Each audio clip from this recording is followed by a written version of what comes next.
So where were you on Tuesday, February 5th, 1957 at about 1 p.m. in the afternoon?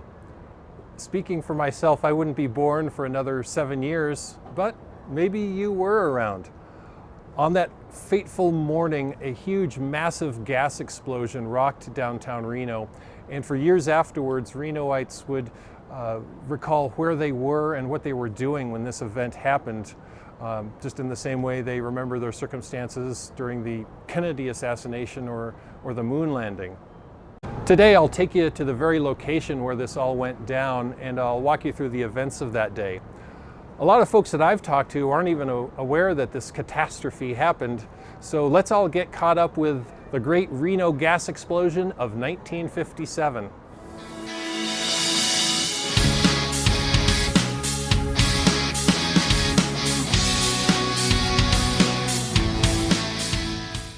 So on the morning of Tuesday, February 5th, 1957, several people noticed the smell of gas near the Truckee River right here on Sierra Street.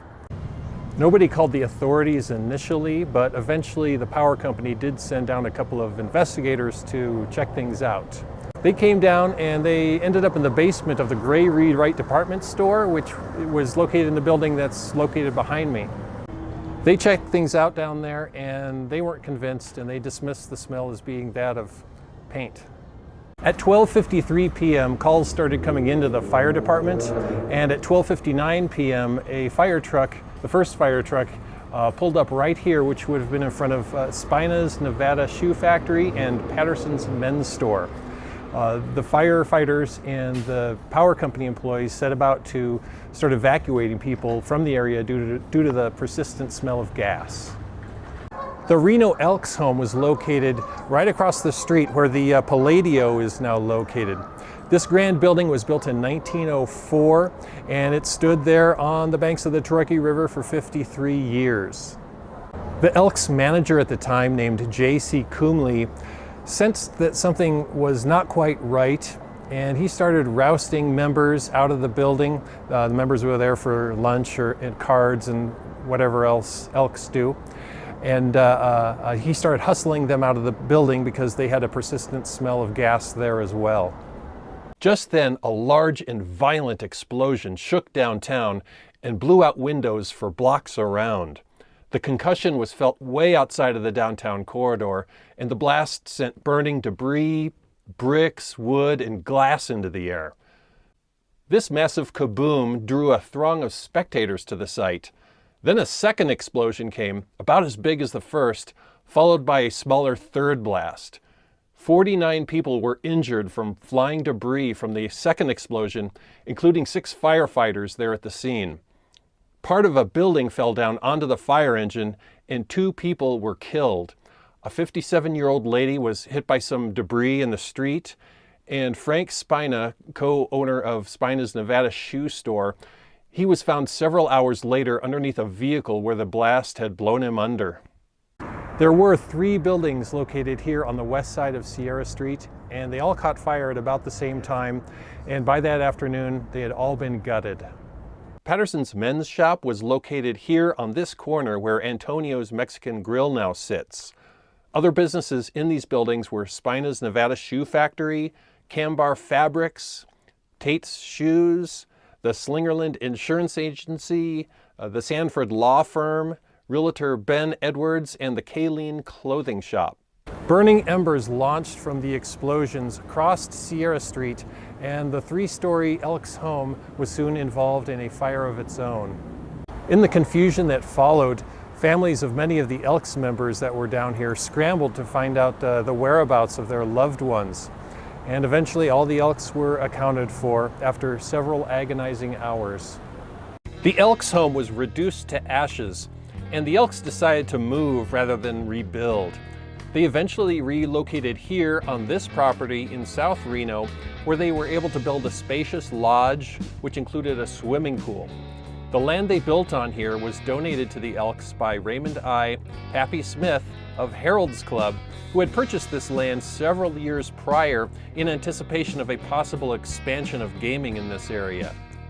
Pappy Smith and the Smith family of Harold's Club are remembered in several displays in the lodge today. Also commemorated here is J.C. Coomley, the man that insistently got the Elks out of the soon-to-be-destroyed building. The Elks decided to name the street that accessed their new property Coomley Lane, which it remains today. The Gray, Reed & Wright department store on this corner also caught fire, but the building was eventually saved, although the third story had to be removed. In the early days, this lot was a big, beautiful landscape entrance to the old Elks home. And then the lot was sold in 1937, so the department store building could be built. The department store eventually opened in 1938. The remaining building was later assimilated into the old Granada Theater, which was located next door. And so for several years, downtown Reno had a theater multiplex, until all those buildings were torn down for the space where the Palladio now stands. A large plume of dust and smoke enveloped the area and darkened it up quite a bit. And throughout the afternoon, Reno firefighters fought the flames with the help of fire departments from Sparks, Stead Air Force Base, Carson City, and Virginia City. The force of the blast and the mighty heat from the fires twisted up these girders into pretzels, and the fires continued burning into the night. Over 100 doctors at both Washoe Medical Center and St. Mary's worked late into the night to attend to the dozens of injured firemen, bystanders, and store employees. The devastation caused $2.3 million in damage, in 1957 dollars. It's interesting to note that this actually was not a natural gas explosion. The fuel du jour for energy back in those days was actually propane, or a mixture of propane and air. And natural gas had not yet been plumbed into downtown Reno at that point. So it was this weird propane mixture that was flowing through Reno's gas mains. Natural gas is actually lighter than air, and if it escapes, it will tend to dissipate. But our propane mixture is heavier than air. And if it's released or it escapes, it tends to sink down and pool up at the lowest possible level. And this sets up a potential flammable event.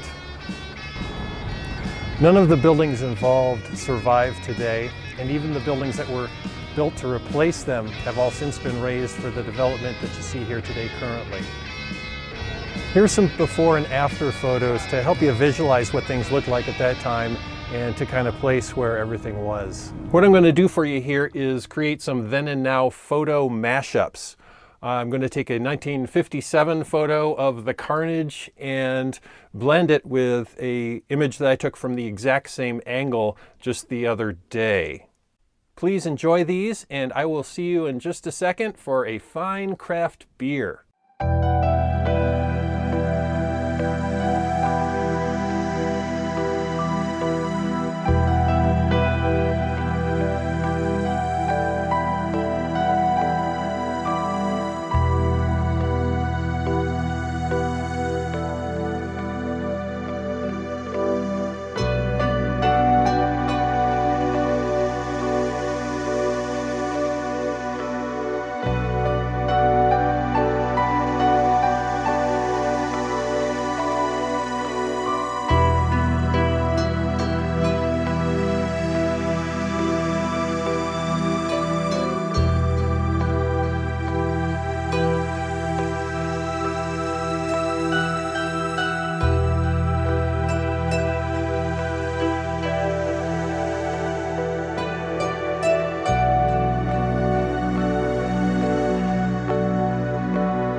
All right, I hope you've enjoyed learning about this crazy explosion that happened in 1957. I actually heard about there was an explosion many years ago, but I never really researched it or found out where it was and such. So in researching and filming this episode, I've learned as much as you have.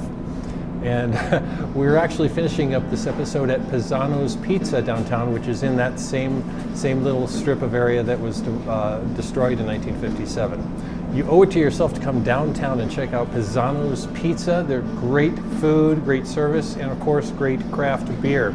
They have your regular favorites and some good craft beer selections. And today I'm enjoying a Deschutes Fresh Squeezed IPA, always a go-to standard, one of my favorites. Also, a benefit of coming down to Pisano's is you get this cool art gallery. There's photographs and paintings hanging on the wall here by this guy named Steve Ellison, and he's competent. So come on down and check out the artwork as well. If you haven't subscribed yet, please click that little subscribe button, and if you would also smash that like button. The YouTube algorithm likes it when you click that little button, and lets them know you're here, and it allows the video to be seen by more people. So that's all I've got for you today. Until next time, as Harold S. Smith Sr. of Harold's Club always said, I'm with you. Cheers.